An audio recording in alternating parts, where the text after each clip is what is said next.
সম্মানিত জনতার কাছে আমি স্মার্ট মিটার সম্পর্কে কিছু কথা রাখতে চাই, কারণ আজকাল স্মার্ট মিটার আমাদের জন্য একটি আতঙ্কের নাম। কারণ কোনো পরিবার এমন আছে যাদের ঘরে 2টি বাল্ব জ্বলে অথবা 3টি বাল্ব জ্বলে অথবা 1টি বাল্ব জ্বলে। মধ্যবিত্ত পরিবার, তাদের ঘরেও 10 দিন পর পর রিচার্জ করতে হয় 1000 টাকা, 700 টাকা, 1200 টাকা।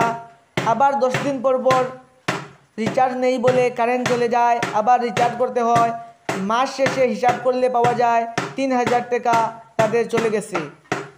যার কারণে স্মার্ট মিটার আমাদের জন্য একটি আতঙ্কের নাম হয়ে দাঁড়িয়েছে, কাল হয়ে দাঁড়িয়েছে।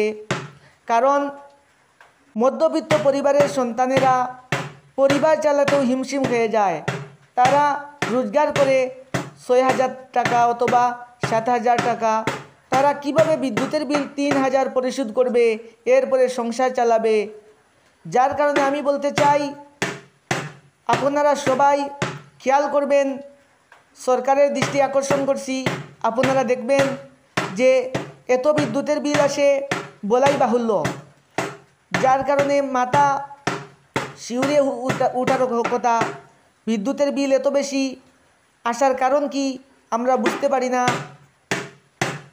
যাদের ঘরে 2টি বাল্ব জ্বলে তাদের ঘরে যদি 3000 টাকা রিচার্জ আসে, কীভাবে বলা যায়? আপনারা সবাই ভেবে দেখবেন। আমি বলতে চাই, স্মার্ট মিটার আমাদের জন্য আতঙ্কের নাম, কাল হয়ে দাঁড়িয়েছে। আমরা সবাই স্মার্ট মিটারের বিরুদ্ধে প্রতিবাদ জানাই। আমরা সবাই প্রতিবাদ জানাই, জোরালোভাবে দাবি জানাই। আপনারা সবাই এই বিদ্যুতের দিকে খেয়াল করবেন, কারণ এখন আমাদের জন্য বিদ্যুৎ একটি কাল হয়ে দাঁড়িয়েছে। মধ্যবিত্ত পরিবারের সন্তানেরা কিভাবে কি করবে চিন্তা করে খুলে উঠতে পারছে না। কিন্তু ধনী পরিবার তারা তো দিয়েই যাবে, কোনো তাদের গায়ে লাগবে না। শুধু মরছে মধ্যবিত্ত পরিবারের সন্তানেরা। সরকার একদিকে উন্নতির কথা বলে, অন্যদিকে জনগণের পকেট পাকা করার চেষ্টা করছে। আমাদের বুঝার আর বাকি রইল না।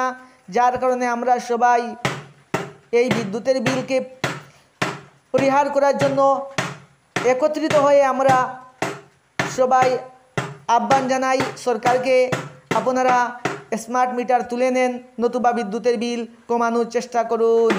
ভালো থাকুন, সুস্থ থাকুন। খুদা হাফিজ।